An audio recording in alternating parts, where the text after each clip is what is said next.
नमस्कार। आज हम बात करेंगे कि संसार से भागो मत। परमात्मा कोई व्यक्ति नहीं है। परमात्मा एक शक्ति है जो महादेव मंदिर, मस्जिद की जंगलों में, पहाड़ों में की गुफाओं में छुपकर बैठा है और न कोई परमात्मा का मंदिर है। तुम जिसको ढूंढोगे कहाँ? जैसे सरोवर की मछली पानी को ढूंढने जाए तो वह बड़ी मूर्ख है, क्योंकि पानी में ही इसका जन्म है, पानी में ही इसका जीवन है और पानी में ही इसकी मृत्यु है। वैसे ही परमात्मा में हमारा जन्म है, परमात्मा में ही हमारा जीवन है और परमात्मा में ही हमारा मृत्यु है।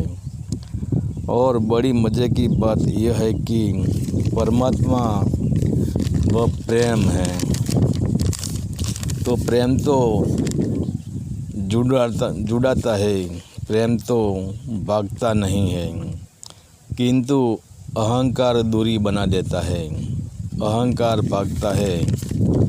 आजकल जो पुरुष माँ बाप को छोड़कर भगेड़ू हुआ है, क्या इसके माँ बाप को बेटे पर लगाव नहीं था?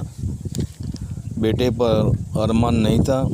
बेटे को देखकर माँ बाप भी सोचते होंगे कि बेटा बड़ा होकर हमारा सहारा बनेगा, सुख दुख में साथ देगा, बुढ़ापे में हमारी लकड़ी बनेगा। वैसे कितने ही अरमान माँ बाप में भरे थे और बेटा बगेड़ू निकला, माँ बाप को छोड़कर भाग गया। तो क्या माँ बाप इस बेटे को आशीर्वाद देंगे कि जा बेटा तेरा कल्याण होगा? अगर शादी की होती तो पत्नी होगी, बच्चे होंगे, बहन की शादी करनी है और बगेड़ू भाग जाता है तो पत्नी, बच्चे, बहन, माँ बाप सब कल्पांत करते हैं और निशासा नाचते हैं। और आजकल किसी बगेड़ू ने शांति मिली है, आनंद मिला है, स्व को पहचाना है और पहचानते भी कैसे? परमात्मा भी विचार करता होगा कि यह इनके माँ बाप, बहन, पत्नी, बच्चे का नहीं हुआ तो वह मेरा कैसे हो सकता है? दूसरा, परमात्मा यह भी सोचता होगा कि मैंने इनको जो पात्र दिया था वह पात्र तो वह पूरा किया ही नहीं और बगेड़ू हुआ। अगर परमात्मा ने तुमको बगेड़ू ही बनाना था तो संसार में कैसे जन्म देता? कोई जंगल में ही जन्म दे देते। और बड़ी मज़े की बात यह है कि यह संसार एक लोहार की भट्ठी जैसा है। यूँ समझो कि हमारे पास एक लोहे का टुकड़ा हो और हम इसको बेचने निकले तो यह टुकड़े का कोई भंगार वाला हमको 10 से 20 रुपया देंगे, मगर इस टुकड़े को लोहार की भट्ठी में जाएगा तो वह भट्ठी में तपेगा, एरण पे चढ़ेगा और घण का मार खाएगा और इसका घाट गड़ाएगा, और जब घाट गड़ाएगा तब ही उसकी कीमत बढ़ जाएगी। और जो लोहार की भट्ठियों चढ़ता है वही शूरवीर है। भागता है तो कायर ही भागता है। जैसे संसार का ताप नहीं जो झेल सकते हैं। संसार में कोई तुम्हारा अपमान करेगा, कोई तुमसे क्रोध करेगा, कोई गालियों देगा, कोई तुमको लुच्चा लफंगा बुरा कहेगा, कोई तुम्हारे विरुद्ध में चर्चा करेगा, कोई तुम्हारा अकल्याण करेगा, कोई तुम्हें बदनाम करने की कोशिश करेगा। और संसार में रहकर अपना परिवार का भरण पोषण करने के लिए खेत मजूरी करनी पड़ेगी, मजूरी करनी पड़ेगी, माँ बाप की दवाई करवानी पड़ेगी, छोटे भाई बहन की शादी करनी पड़ेगी, बच्चों को पढ़ाना पड़ेगा, और संसार की रस्में भी निभानी पड़ेगी।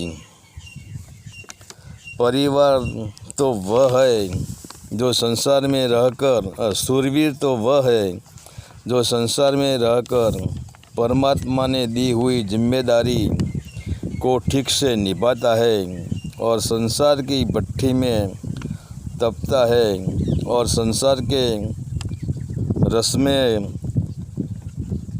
के हैमर से पीटता है। फिर भी जिसकी दृष्टि सत्य की ओर है वही तर जाते हैं, वही शूरवीर है, वही मर्जीवा है। और बड़ी मज़े की बात यह है कि जो परिवार को छोड़कर भागा है इसको खाने पीने की ज़रूरत पड़ेगी, पैसे की ज़रूरत पड़ेगी, रहने के लिए मकान की ज़रूरत पड़ेगी। यह जगत में आजकल बिना पैसे से काम चलता ही नहीं है। तो यह लोग जीवन जीने के लिए, पैसे के लिए, खाने पीने की व्यवस्था करने के लिए कोई न कोई मंदिर का सहारा लेते हैं और शरीर को तपाते हैं, भीड़ इकट्ठी करते हैं, लोगों को पुण्य की, स्वर्ग की, वैकुंठ की, मोक्ष की, कल्याण की लालच देते हैं।